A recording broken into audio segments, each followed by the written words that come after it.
Assalamualaikum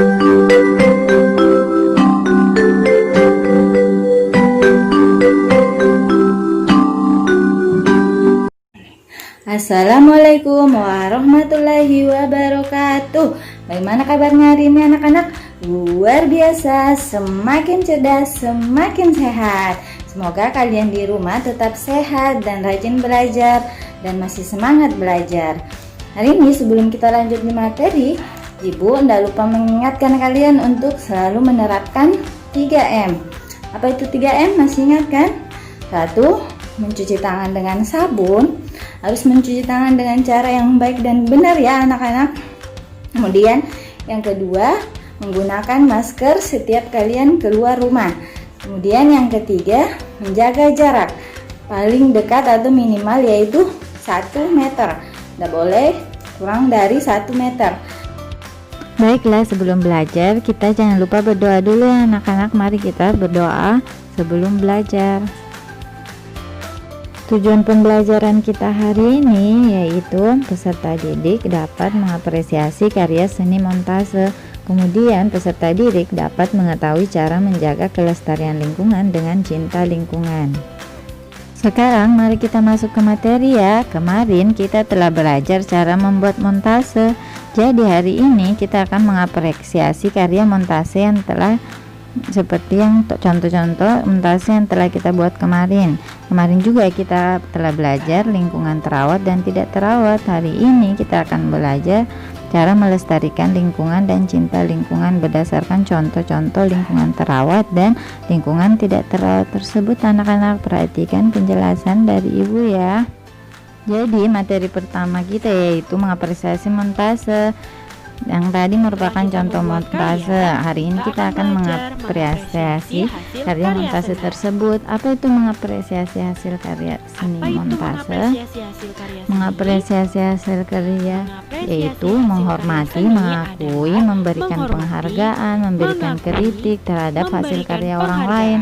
Jadi kita melihat hasil karya, mengamati hasil karya montase tersebut, kemudian kita mengapresiasinya, memberikan tanggapan. Bagaimana cara mengapresiasi hasil karya? 1, yaitu kita melakukan penilaian terhadap sebuah karya harus apa adanya dan tidak memihak siapapun. Jadi harus berdasarkan apa yang kita lihat, tidak boleh melihat ini buatannya siapa. Kemudian kedua, jika karyanya baik, maka memberikan pujian terhadap karya sebaiknya tidak berlebihan. 3, tidak menjatuhkan atau mengolok karya orang lain, tidak boleh mengatakan hal-hal yang tidak baik, menyinggung perasaan yang si pembuat hasil karya tersebut, dan harus memberikan pujian sewajarnya, tidak boleh terlalu berlebihan. Kemudian keempat, kritik dan saran terhadap suatu karya bersifat membangun dengan kalimat yang santun dan komunikatif. Kalimatnya harus kalimat yang baik dan sopan, tidak boleh menggunakan kalimat-kalimat yang bisa menyinggung perasaan dari si pembuat hasil karya tersebut ya anak-anak.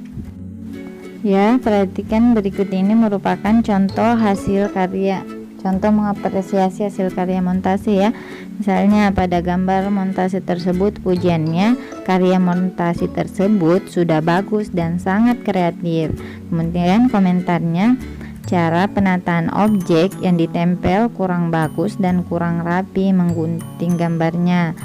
Itu komentarnya ya, dia mengomentari tapi secara halus. Sarannya untuk objeknya bisa ditata lebih bagus lagi agar karya tersebut terlihat semakin bagus dan rapi. Itu sarannya.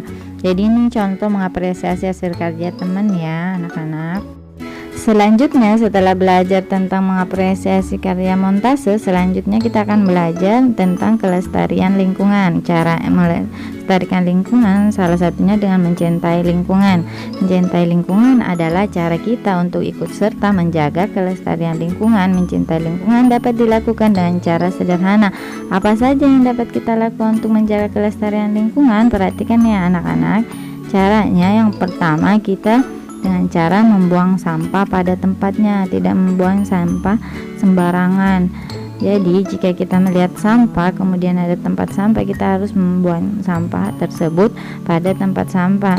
Apa akibatnya jika kita membuang sampah tidak pada tempatnya? Akan terjadi penumpukan sampah di pinggir jalan, di paret akan banyak sampah, di got, dan akan menimbulkan lama-kelamaan akan menimbulkan banjir, dan lingkungan tidak terawat dan tidak lestari. Oleh karena itu kita harus membuang sampah pada tempatnya, anak-anak. Yaitu selanjutnya cara menjaga kelestarian, yaitu dengan menghemat menggunakan kertas. Jika kita tidak ingin menggunakan kertas seperlunya, kita tidak usah menggunakannya. Kita menggunakan kertas hanya untuk keperluan yang betul-betul memang membutuhkan kertas, sehingga kertas tidak akan terbuang-buang dan kita akan menghemat kertas.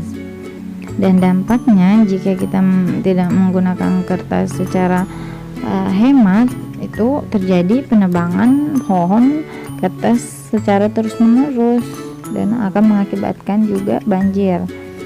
Kemudian kita harus merawat tumbuhan dan hewan yang ada di rumah. Tumbuhan dan hewan yang ada di rumah kita harus rawat supaya alam ini menjadi lestari. Tidak boleh mencabut tumbuhan sembarangan dan tidak boleh jahat kepada hewan-hewan. Kita harus menyayangi hewan yang ada di rumah. Tidak boleh menelantarkan, apalagi tidak memberikan makanan jika ada sisa makanan untuk hewan-hewan.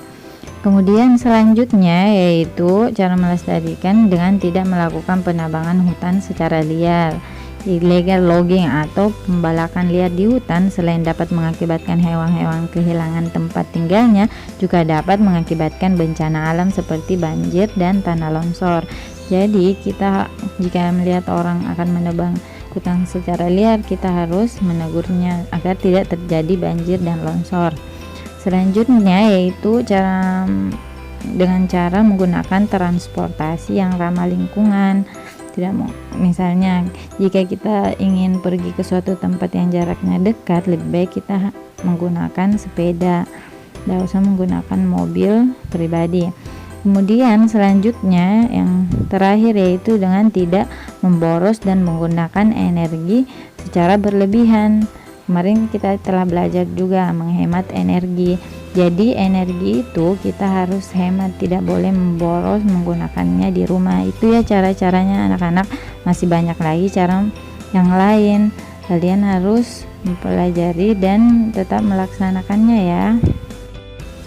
Menjaga keseimbangan dan kelestarian lingkungan adalah merupakan wujud cinta terhadap lingkungan. Jadi kita menjaga kelestarian dengan cara-cara tersebut yang tadi merupakan cara kita bahwa kita cinta terhadap lingkungan. Bagaimana saja ciri-ciri dan perilaku cinta lingkungan? Berikut ini contohnya ya, ciri-ciri perilaku cinta lingkungan. Misalnya ciri-ciri perilakunya dia menjaga kebersihan lingkungan. Kemudian contoh perilakunya dia tidak membuang sampah sembarangan.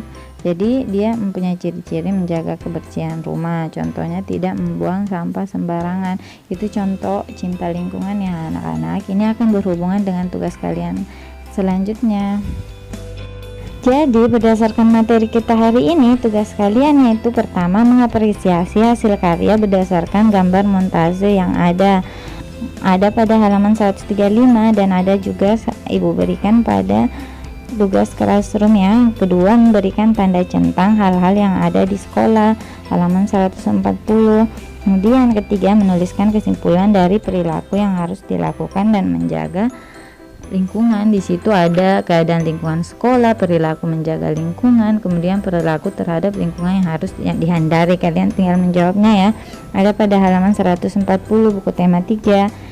Nomor 4 menuliskan ciri-ciri dan perilaku mencintai lingkungan berdasarkan gambar. Halaman 141 di situ ada gambar, kemudian kalian disuruh menuliskan ciri-ciri mencintai lingkungan dan apa perilakunya. Semua ada ibu bagikan juga di classroom ya anak-anak. Selamat mengerjakan. Anak-anak jangan lupa belajar dan berdoa ya, karena belajar tanpa berdoa sama dengan usaha yang buta, dan berdoa tanpa belajar itu sama dengan berdoa yang kosong. Jadi kalian harus belajar sembari dengan berdoa. Baiklah, sebelum kita mengakhiri pelajaran hari ini, anak-anak mari kita berdoa sesudah belajar. Demikian pembelajaran Ibu hari ini, Ibu akhiri. Assalamualaikum warahmatullahi wabarakatuh.